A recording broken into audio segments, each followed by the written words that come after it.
Assalamualaikum warahmatullahi wabarakatuh. Selamat malam Balai Kartini. Puasa, buat anak kosan mah puasa udah hal yang biasa. Udah nggak ada tantangannya. Nggak bulan puasa juga kita udah puasa. Sambil nunggu buka tuh kita nyanyi-nyanyi gitu. Lagunya gini nih. Puasa, puasa bulan yang sangat mulia. Puasa, puasa anak kosan udah biasa. Puasa, puasa disuruh maghrib sampai isya. Tuh anak kosan tuh kayak gitu tuh. Makanya gue saking kangennya ya, yang gue kangenin ya kalau puasa itu adalah suasana gue di rumah. Suasana ketika kita sahur, dimana gue harus bangun ketika anak kecil bangunin sahur itu teriak-teriaknya Masya Allah. Nih ya orang Bima nih ya ngobrol aja suka teriak-teriak. Apalagi bangunin sahur, yang mewajibkan untuk teriak gitu. Sahur, sahur gitu. Sampai Jakarta juga kedengeran tuh suaranya. Makanya jangan kaget jam 1 nih siapa yang bangunin sahur orang Bima tuh. Kecepatan sejam. Dan gue tuh kangen banget sama suasana di rumah di mana adik gue kalau nggak puasa gitu. Dia tuh makan seenaknya. Yang paling nyebelin kalau misalkan dia udah makan mie goreng, ya Allah. Mie goreng itu wanginya tuh.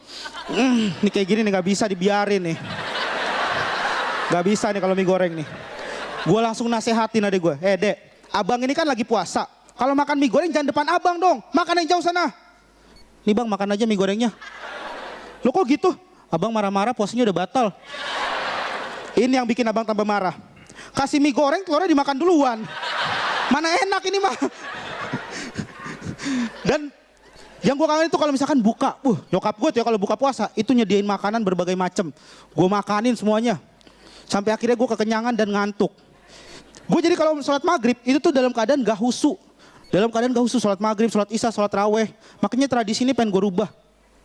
Jadi ketika gue berkeluarga, itu anak-anak gue kalau misalkan ajan maghrib gue kasih air putih doang. Abis sholat maghrib baru gue kasih kolak. Makan nasinya ntar pas sahur. Biar irit, biar keluarga gue kaya sekalian.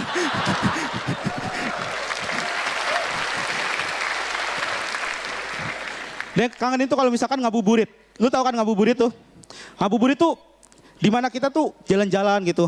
Di Bima tuh ya kalau misalkan ngabuburit. Itu ada orang yang pacaran. Astagfirullahaladzim. Ngabuburit pacaran ini mah bakal bikin batal ya kan. Gue kalau misalkan ngabuburit itu gue mandiin kuda di kali. Serius, sumpah gue mandiin kuda di kali ngabuburit. Sambil ngeliatin cewek mandi.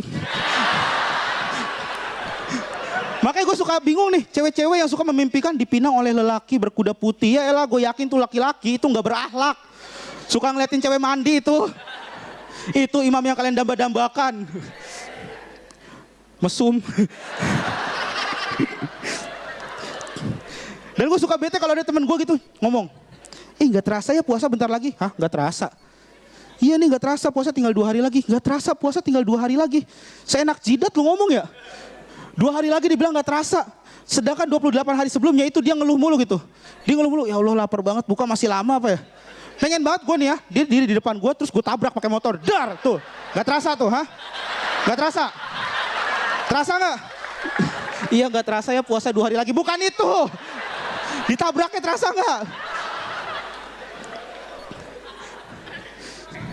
Dan biasanya dia kalau misalkan puasa itu kita namanya suka mudik gitu. Suka mudik, suka pulang gitu kan. Dan gue tuh kadang suka bingung aja tuh kalau misalkan ada orang mudik gitu. Ada orang mudik jalan gitu. Ini kan enak ya kalau mudik zaman sekarang tuh enak. Kalau zaman dulu gimana mudik? Gitu kan. Mudik zaman dulu nih. Gak ada telepon, gak ada apa-apa. Pergi pulang mudik. Set. Nyampe kampung rumahnya kosong. Loh ini orang-orang pada kemana? Liburan ke Jakarta. Lah ngapain gue mudik gitu. Gak dikabarin gitu kan. Sekalian gue tungguin di Jakarta gitu. Tapi ya gue sebagai anak kos sekarang tuh buka ngumpet-ngumpet itu udah nggak ada feel-nya lah bisa gue bilang. Udah nggak ada feel-nya. Dulu nih ya, gue kalau buka tuh ngumpet-ngumpet tuh takut sama orang tua, takut sama tetangga kalau ketahuan. Sekarang gue kalau buka ngumpet-ngumpet udah nggak ada feel-nya. Ya makan aja di kosan gitu, udah nggak ada takut-takutnya gue. Makanya nih ya, sekarang nih ya kalau dulu itu buka ngumpet-ngumpet itu susah. Kalau sekarang mau buka ngumpet-ngumpet warungnya yang ngumpet gitu. Pedagang yang ngumpet nih, orang pedagang mana ini ya? Bang, mana bang? Gak tahu di warung sebelah lagi jualan. Woi jagain warung lu.